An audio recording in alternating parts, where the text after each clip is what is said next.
은혜를 끼치는 성도, 이런 제목과 함께 말씀을 나누도록 하겠습니다. 은혜를 끼친다, 좀 중요한 내용이 아닐까 생각합니다. 중요한 개념이라 이렇게 말할 수가 있겠습니다. 여러분, 교회에 은혜 받으러 오시죠? 은혜를 사모해야 됩니다.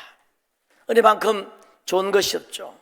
우리가 분명 은혜를 받으러 오는 곳이고 은혜를 사모해야 되는데, 근데 은혜 받으러만 오면은 100점 줄 수 없어요. 성도는 은혜를 끼치러 와야 돼요. 대로 우리의 봉사, 헌신, 기도, 말, 행동, 표정, 섬김, 이런 것들을 통해서 은혜를 끼치기도 해야 돼요. 은혜를 받았으면 은혜를 흘려보내는 이런 또 은혜가 있어야 됩니다. 굉장히 중요합니다. 여러분, 은혜를 끼치면 상대방의 입장에서는 은혜를 받죠. 은혜만큼 귀한 축복이 어디 있겠습니까? 결국 우리가 은혜를 끼치면 상대방에게 축복을 주는 거예요. 축복의 통로가 되는 것이죠. 오늘 본문에 보니까 심은 대로 거둔다 그랬죠. 그 축복을 심으면 우리가 축복을 거두게 돼요. 여러분, 축복받기를 원하십니까? 은혜를 끼치면 돼요. 네, 설교 끝났습니다. 이걸 성도들이 잘 모르는 것 같아요. 축복받는 방법 아주 간단합니다. 우리가 은혜를 끼치면 돼요. 시편 37편 21절에 보면은 악인은 꾸고 갚지 아니하나 의인은 은혜를 베풀고 주는도다, 이렇게 말하면서 의인은 종일토록 은혜를 베푸니 그의 자손이 복을 받는도다. 자손이 복을 받는다는 거예요. 여러분, 자손들이 복을 받기를 원하십니까? 은혜를 끼쳐야 돼요. 은혜를 끼치는 것은 어쩌면 우리 모든 그리스도인들의 사명입니다. 그리스도인들은 축복의 통로죠. 은혜의 통로가 되어야 됩니다. 은혜를 끼치는 인생만큼 복된 인생이 없습니다. 은혜를 끼치는 인생만큼 보람된 인생이 없습니다. 은혜를 끼치는 것은 금생과 내생의 축복이 있습니다. 여러분, 은혜 끼치게 되시기를 주님의 이름으로 축원합니다. 반대를 이야기해 볼게요. 반대. 은혜 끼친다, 반대가 뭐예요? 은혜 안 끼친다. 그거보다는 은혜를 까먹게 한다, 시험 들게 한다, 이게 반대가 되겠죠. 여러분, 은혜를 끼치지는 못할 망정 은혜를 까먹게 한다든지 시험에 들게 한다든지 그러면 정말 안 되겠죠. 우리 예수님이 이 부분을 굉장히 강하게 경고했습니다. 마태복음 18장 6절에 보면 누구든지 나를 믿는 이 작은 자 중에 하나를 실족하게 하면 차라리 연자맷돌이 목에 달려서 깊은 바다에 빠지는 것이 낫다. 와, 무슨 말이죠?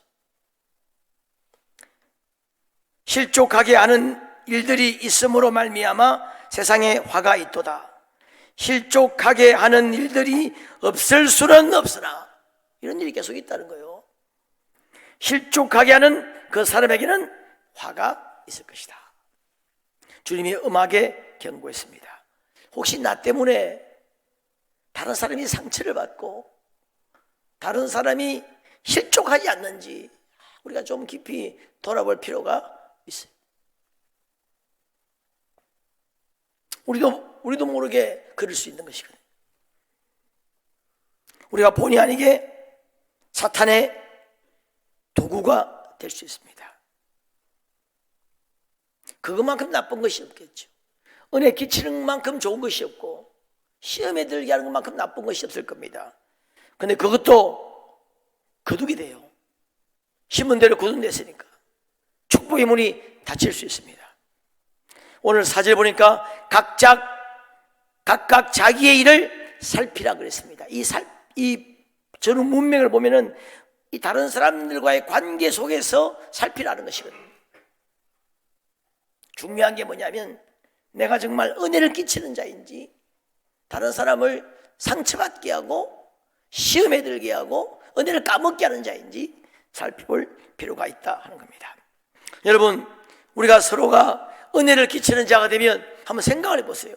교회 천국이 되지 않겠습니까? 서로가 서로에게 은혜를 끼치는 거예요. 가정, 남편은 아내에게, 아내가 남편에게 은혜를 끼치면 가정은 여러분 무조건 천국이 되겠죠. 부모가 자녀에게, 자식이 부모에게 은혜를 끼치면 천국이 될 거예요.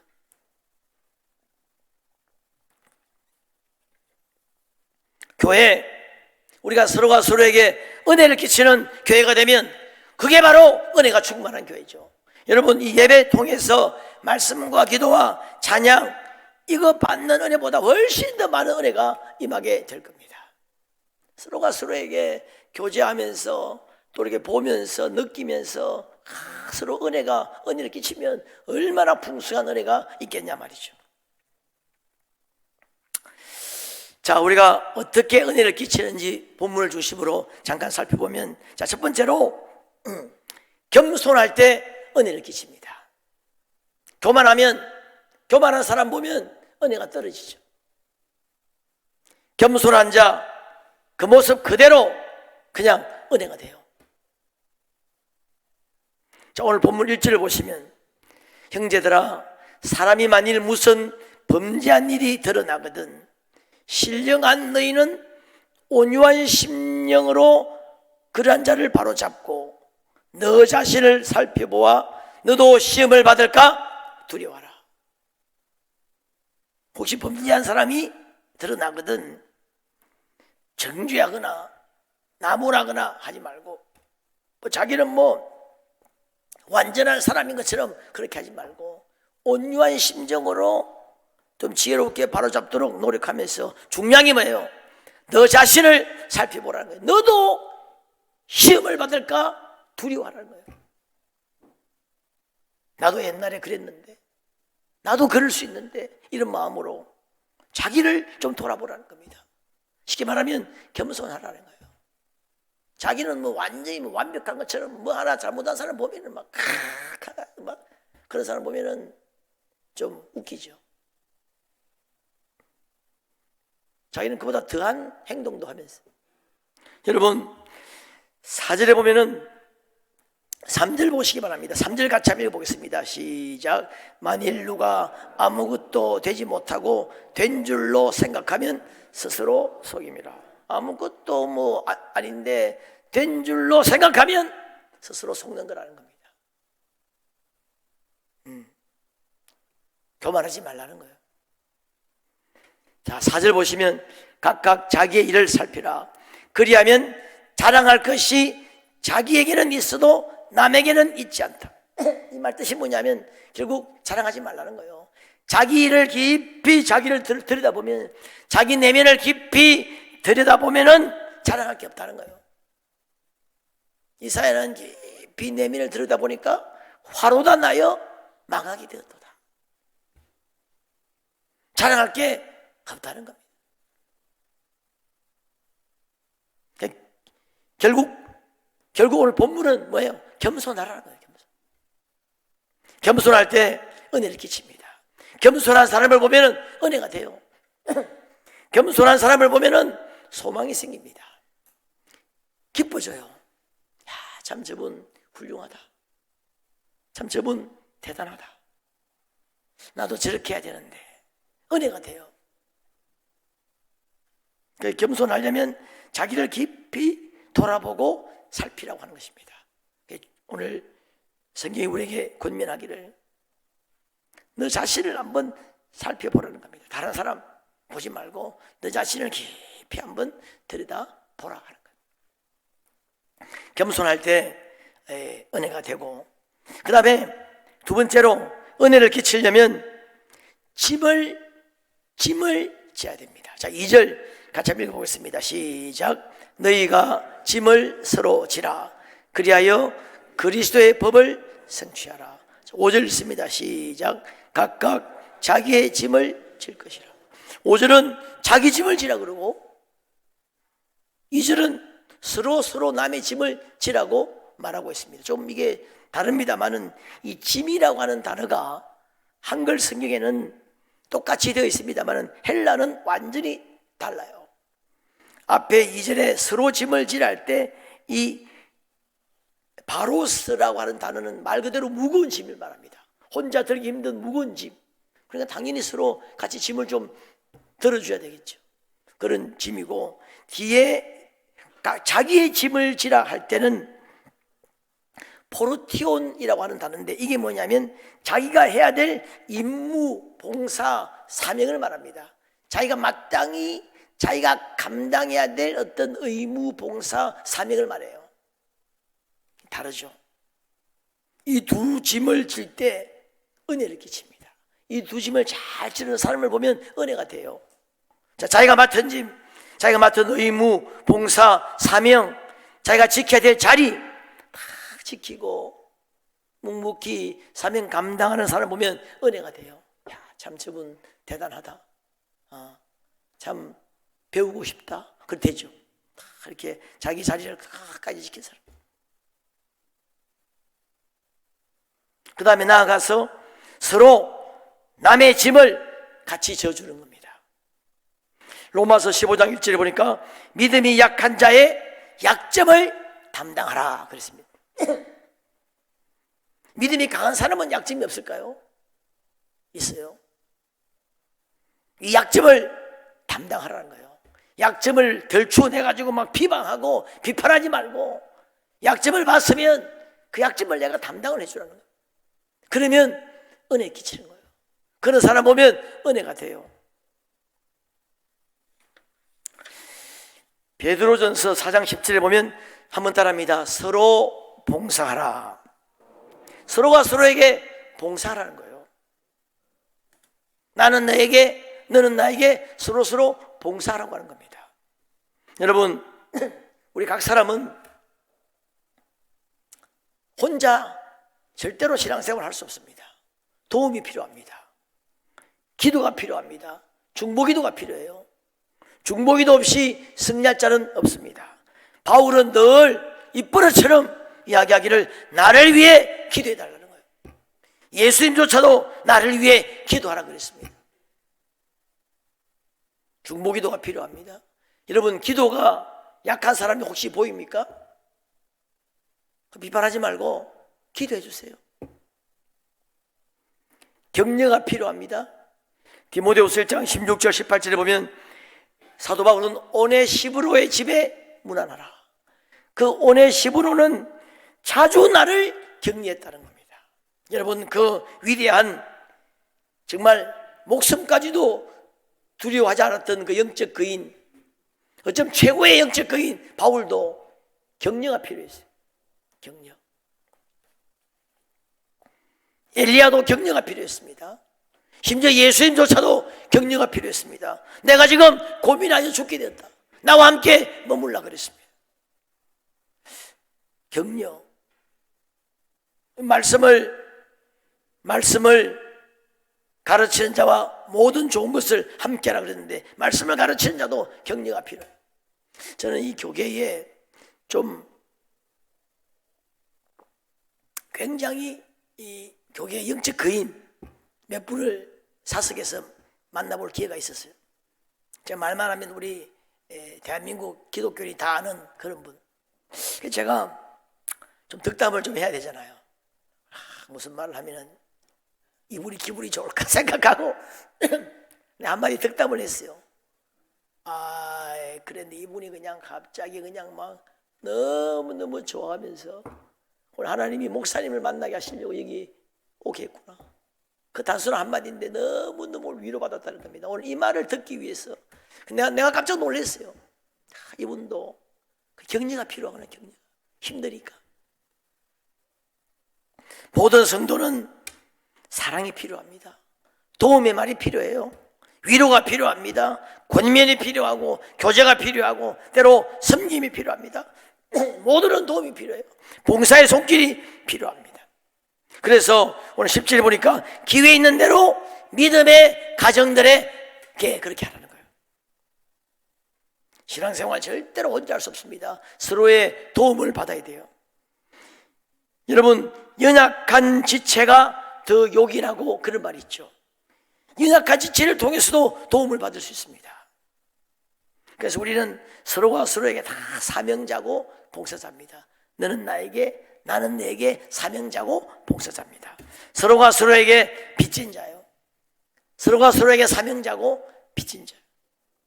우리가 그런 마음으로 살아야 돼요.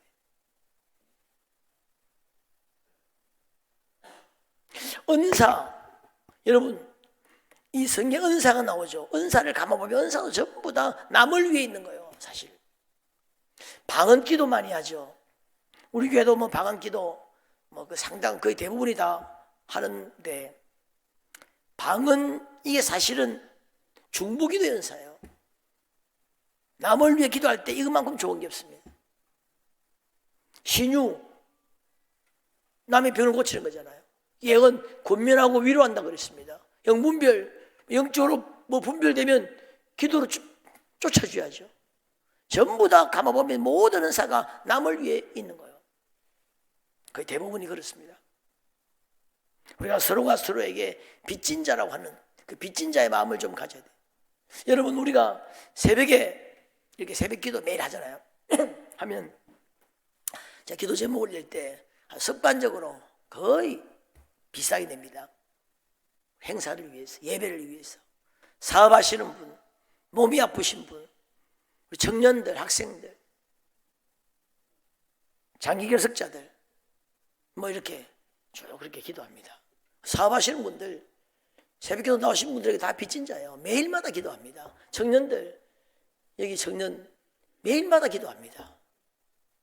지금 내가 10몇 년 동안 매일마다 기도해요. 혹시 빚진 자라고 생각해 본 적 있습니까? 여러분, 주일학교 때부터 매일마다 기도했어요. 매일마다.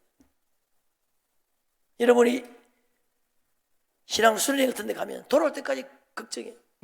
혹시 사고 날까 싶어서. 어떨 땐 저녁에 밤에 여기서 계속 기도해. 술술내 은혜 받아야 될 텐데, 성령 받아야 될 텐데. 14년 동안. 어느 교회는 그랬다더만, 목사님이. 우리 교회는 그렇지 않아요. 어느 교회는 청년들이 교회가 우리에게 해준 게 뭐냐. 그렇게 10년, 20년 키워놓았더니 그렇게 말해요. 우리가 이 빚진 자의 마음을 좀 가져야 돼요. 서로가 서로에게 빚진 자의 마음. 우리 그런 마음으로 서로가 서로의 짐을 지라.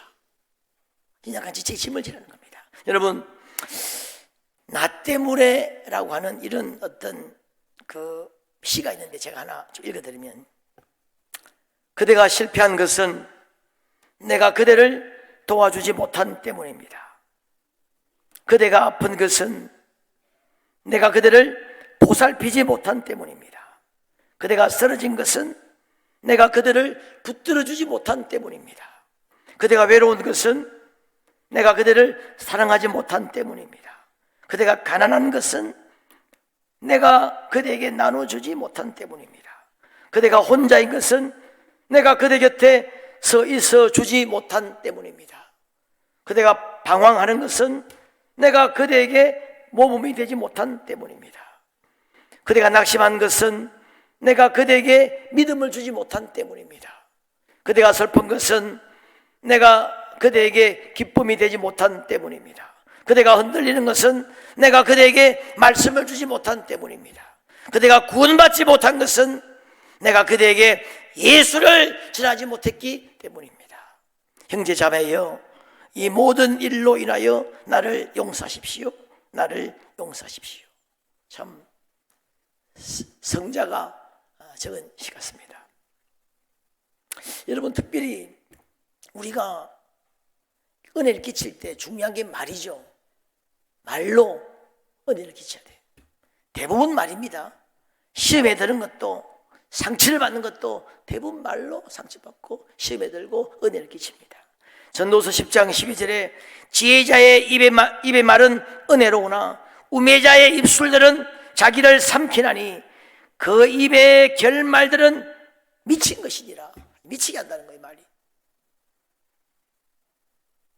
골로새서 4장 6절에 너희 말을 항상 은혜 가운데서 소금으로 맛을 냄과 같이 하라. 다르게 말하면 너희 말로 은혜를 끼치라 이 말. 격려의 말, 사랑의 말, 위로의 말, 축복의 말, 세워주는 말, 이 말 한마디가 여러분 천냥빛을 갚는다는 말이 있죠. 그 정도가 아닙니다. 완전히 인생을 바꿀 수 있어요. 저도 내 생에 몇 번 그런 작은 말 한마디가 있었어요. 5년, 10년 동안에 기억이 되고 심지어 지금 20년, 30년이 지난 지금도 문득문득 기억이 되는 그 용기를 주는 말들이 있었어요. 그 한마디, 여러분 한마디 때문에 자살하려고 하다가 자살하지 않는 사람도 있습니다. 그 한마디 때문에 인생이 바뀐 사람도 있어요. 그 말로, 우리가 말로 은혜를 좀 끼쳐야 돼요. 간정의 말, 작은 간정이라도 감사하며 영광 돌리는 말 한마디, 믿음의 말, 긍정적인 말, 이런 말로 우리가 좀 은혜를 끼쳐야 돼요. 말뿐만 아니라 예배하는 모습, 기도하는 모습, 믿음의 선한 싸움을 싸우는 모습. 어떤 분 보면 말입니다. 믿음의 선한 싸움을 싸우는 모습이 보여. 분명히 힘든데 영적으로 온몸이 싸워서 피투성이 된 것 같아요. 그런 몸을 안고 싸우는 이 모습 은혜가 돼요. 정말 격려가 되고, 분명히 나보다는 더 힘든 가운데 있는 것 같은데 이 믿음의 선한 싸움을 싸우고 있는 겁니다. 굳이 간증하지 않아도 은혜를 끼칩니다. 하나님이 함께 하심을 말로, 나는 하나님이 나와 함께 하셔, 말 안 해도 하나님이 함께 하심을 보여줄 수 있는 거죠.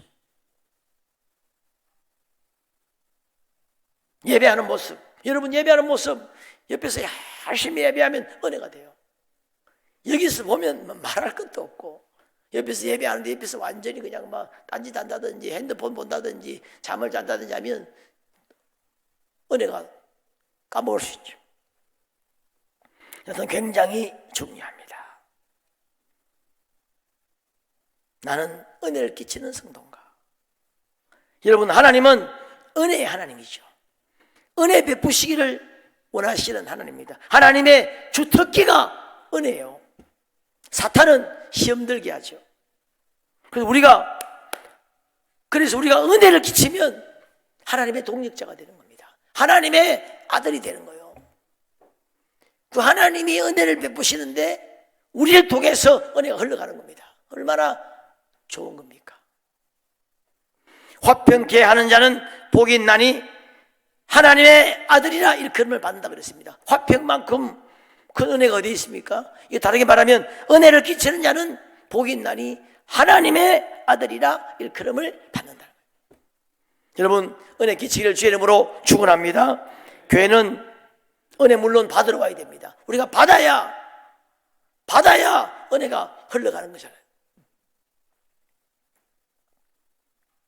그런데 우리가 은혜를 좀 끼칠 수도 있어요. 끼치러 와야 됩니다. 뭐 그런 마음으로 안 온다 하더라도 우리 한 주간 동안 주님과 교통하면서 기도하면서 우리 안에 은혜가 충만하면 이 은혜는 여러분 흘러가게 되어 있습니다. 절대로 여러분, 우리가 왜 성령 충만을 받아야 됩니까? 성령 충만 받아놓으면 이거는 반드시 안에서 곪고 섞지 않습니다. 이거 나가게 되어 있어요. 가둘 수 없습니다.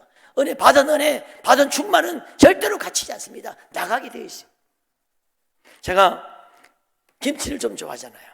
그래서 이렇게 멀리 여행 가면 항상 김치를 가지고 갑니다.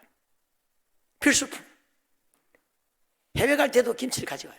그 김치를 가져가는데 이걸 김치를 비닐에 이어가지고 막 테이프로 완전히 그냥 2번, 3번 막 완전히 완벽하게 밀봉해가지고 다 그 짐에다 넣고 한 2, 3일 지나니까 그래도 냄새가 나더라고.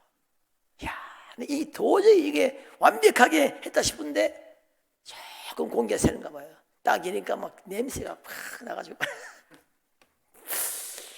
은혜가 그래요. 은혜가 은혜는 우리 안에 있으면 여러분 반드시 흐르게 되어 있습니다. 성령 충만을 받으면 반드시 어떤 걸로 흘려보내게 되어 있거든요. 먼저 은혜 많이 받아야 되고 성령 충만을 많이 받아야 되고 이 은혜를 끼치는 그런 여러분 되시기를 주님의 이름으로 축원합니다.